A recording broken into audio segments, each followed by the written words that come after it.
Ward number 6 નું છે sir, એટલે વોર્ડ નંબર 6 માં 14 ઉમેદવાર છે. 14 ઉમેદવાર છે. વધુમાં વધુ તમે 4 જણને વોટ આપી શકો, મિનિમમ 1, 4, 3, 2 ને 1 ને વોટ આપી શકો. ઓકે. એના સિવાય જો તમને કોઈ ઉમેદવાર પસંદ ના હોય તો તમે નોટાને બટન આપી શકો છો, બરાબર. એટલે જેને બી તમારે વોટ આપવો હોય એને પહેલો ઉમેદવાર સિલેક્ટ કરે, એની સામે લાલ લાઇટ થઈ, બરાબર. બીજો ઉમેદવાર સિલેક્ટ કરો, લાલ લાઇટ થઈ.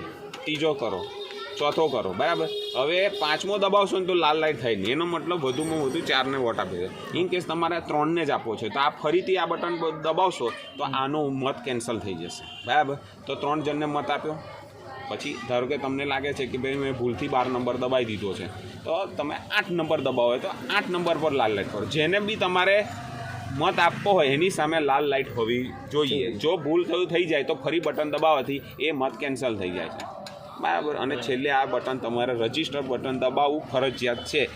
રજિસ્ટર બટન દબાવતા પહેલાં એ જોઈ લેવાનું કે મારે જેને મત આપવો છે એની સામે આવી લાલ લાઇટ છે કે નહીં, પછી જ આ register button દબાવવાનું.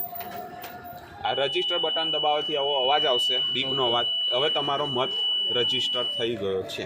Compulsory register button દબાવે પછી જ થશે, ઓકે ને? હા.